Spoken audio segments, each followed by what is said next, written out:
Ils peuvent intervenir plus fréquemment depuis ce matin. Ces chiens renifleurs sont emmenés dans les décombres pour localiser des victimes. Un 4e corps vient d'être découvert. Sur place, les fumées sont moins intenses pour les animaux, mais sous les gravats, l'incendie n'est toujours pas éteint. Nous avons toujours des fumées, nous avons toujours des matières en combustion sous les gravats. Et au fur et à mesure où nous dégageons des gravats, bien évidemment, ces combustions reprennent. Puis nous les remaîtrisons et puis elles reprennent. Donc on a une permanence de cette difficulté-là. Dans les débris, les chiens peuvent travailler quelques minutes lorsque les fumées retombent. Autre danger, les opérations de secours se déroulent ici, au milieu de ces immeubles fragilisés et instables. À l'étroit entre ces façades, c'est à coups de pelleteuse que les pompiers arrachent les morceaux de murs qui risquent de s'effondrer. Rue Tivoli, les immeubles situés au numéro 15 et 17 se sont écroulés. Ceux au numéro 13 et 19 menacent de tomber à leur tour. Tous ces bâtiments sont surveillés en temps réel pour évacuer les secours au premier frémissement.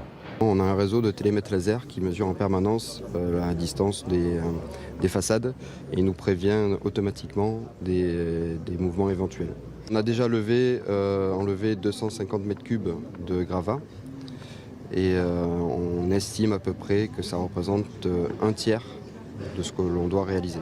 105 marins-pompiers se relaient depuis hier. Toute la nuit, éclairés par ces projecteurs, les secours ont déblayé et trouvé les 2 premières victimes. Inquiets et sans nouvelles de leurs proches, certains voisins ont veillé jusqu'au matin.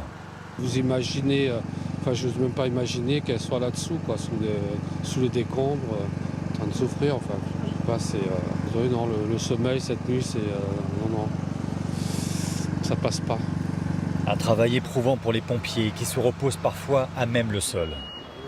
En équilibre entre les immeubles, ces recherches vont encore durer plusieurs jours. Et au-delà de ces recherches, au total, 199 personnes dans 33 immeubles différents ont été évacuées. Des femmes, des hommes, des familles qui ne savent pas quand ils pourront retourner chez eux ce matin. Certains ont été autorisés à aller récupérer quelques affaires, mais ils sont très peu nombreux. Thomas Misraki et Irina Fourni. Ils font partie des plus chanceux. On a été évacués, là on est repassé prendre des affaires. Là. Voilà. Et là vous allez où maintenant ? Chez des amis. Les déplacés logés dans cet hôtel n'ont pas eu cette chance. Je vous explique qu'il y a une association qui a mis à votre disposition tous ces vêtements pour les sinistrés de l'arrêt de Tivoli. Diana en fait partie. Elle habitait juste en face de l'immeuble qui a explosé. Évacuée en urgence, elle n'a plus rien.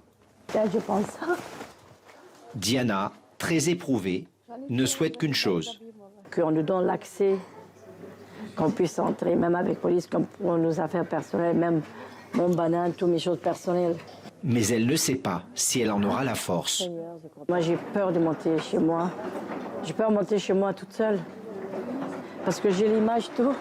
Quand je rentre, je dis, explosion, c'est fini, c'est bloqué dans la tête. Patrick aussi habitait au 24 de la rue de Tivoli. Il nous montre les photos qu'il a prises juste après le drame. Elle appartenait aux personnes qui étaient au 17. Ça, c'est un couple de 70 ans. Ce qui l'inquiète désormais, c'est l'impact de l'explosion sur son immeuble. L'immeuble a bougé, ça c'est sûr. C'est-à-dire moi j'ai vu une grosse fissure sur un des murs de la maison, là, entre la chambre et la salle à manger. Et la réaction qu'il aura quand il devra y retourner. Est-ce que c'est incapable d'à nouveau habiter là? On nous dit oui, là c'est bon, mais est-ce que c'est ça? Franchement, je me pose la question. Dans cet hôtel, une vingtaine de chambres sont occupées par les déplacés du quartier du Kama. Des sinistrés qui n'ont aucune idée de quand ils pourront rentrer chez eux. Et plus de 24 heures après le drame, tout le monde se demande aussi ce qui a pu provoquer ces effondrements. Peut-être une fuite de gaz, c'est l'une des pistes envisagées. Alors on fait le point sur l'enquête avec aussi de nouveaux témoignages que nous avons pu recueillir ce matin. Des familles sont sans nouvelles de leurs proches. Linda Huré, Paul Gély et Pauline Lefrançois. alors que le temps s'écoule. L'angoisse monte pour les familles des disparus. Comme Martine, sa tante Antonietta habitait au 17 rue de Tivoli. Et ce matin, sous le choc, elle est venue chercher du réconfort dans l'église du quartier. Pour l'instant, on est dans l'espoir de trouver des vivants, des survivants, mais au fil des heures, je pense que c'est minime, quoi. Au moins retrouver son corps et pour pouvoir faire notre deuil. C'était une femme pieuse qui aimait l'église, qui vivait de manière un peu isolée. Ce matin, la messe était dédiée aux victimes de l'explosion. Des voisins, amis s'y sont retrouvés pour se recueillir. C'est malheureux, voilà, très malheureux de voir que c'est des personnes qu'on croisait quand même, on les voyait au matin au café, qu'on les voyait ici à l'église ou ailleurs. C'est très compliqué. Un peu plus loin, dans cette cellule de crise, les familles des victimes, dans l'attente, sont accueillies, accompagnées par des psychologues. Personne aujourd'hui n'est en mesure de dire réellement quelle est la situation. Et donc la seule chose qu'on a à faire, c'est ce que je vous disais, c'est ce que je vous dis, c'est des gestes simples, des gestes d'accompagnement, des gestes d'humanité. Dans le quartier, plus de 24 heures après le drame, l'émotion est toujours très vive. L'incompréhension aussi. Comment cet immeuble a pu être soufflé avec une telle violence? Une piste étudiée aujourd'hui. L'une des habitantes du 17 rue de Tivoli, une personne très âgée et subissant des pertes de mémoire, laissait parfois le gaz ouvert dans son appartement. Ça fait partie bien évidemment des pistes, l'explosion au gaz, puisque c'est une explosion quand même d'une extrême violence. Voilà. Ça fait partie des pistes, mais voilà, c'est quelque chose que nous ne pouvons pas en l'état vous affirmer. L'explosion serait partie du bas de l'immeuble. La priorité pour les enquêteurs aujourd'hui est de retrouver les compteurs de gaz dans les décombres. Et ce qui est certain, c'est que ce drame endeuille toute une ville, déjà meurtrie par d'autres catastrophes ces dernières années. Les habitants sont sidérés par ce qui arrive une nouvelle fois chez eux à Marseille. À leur côté ce matin, Vincent Capu et Bruno Taïb. Aux terrasses des cafés ce matin, le soleil ne saurait atténuer la sidération des Marseillais. Plongés dans les journaux qui reviennent largement sur le drame de la rue de Tivoli.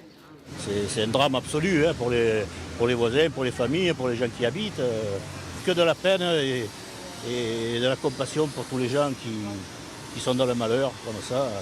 Quand j'ai vu la télé, je me suis dit, mon Dieu, les gens qui sont tués. Ouais, j'ai été un peu perturbée. C'est vrai que ça fait quelque chose quand même. Puis le danger, c'est que maintenant, il y a d'autres immeubles qui sont un peu fragilisés. Voilà, c'est ça qui nous inquiète. L'effondrement de cet immeuble ravive de très mauvais souvenirs aux habitants de ce quartier. Forcément, c'est avec effroi que j'ai appris cette triste nouvelle qui frappe de nouveau Marseille. Ça ravive des plaies avec la rue d'Aubagne, voilà, qui est pas loin. La rue d'Aubagne, la voici. Il y a 4 ans, 2 immeubles s'effondraient en raison de leur vétusté. 8 personnes perdaient la vie. Les circonstances et les causes étaient bien différentes du drame d'aujourd'hui, mais les conséquences, elles, sont les mêmes. Sur place, quelques habitants nous confient leur tristesse et leur incompréhension. Ça nous rappelle des mauvais souvenirs, évidemment, avec ce qui s'est écoulé à une centaine de mètres. Et puis mon fils aussi, qui habitait ici, là, qui a été délogé. Le point commun, c'est que là, on entend plein de gens qui ont besoin d'être logés, qui ont besoin d'aide pour plein de trucs. On est marqué encore une fois. C'est à croire que Marseille a le mauvais sort avec ces immeubles. Au-delà d'une rue ou d'un quartier, c'est toute une ville qui est sous le choc, endeuillée par ce nouvel effondrement.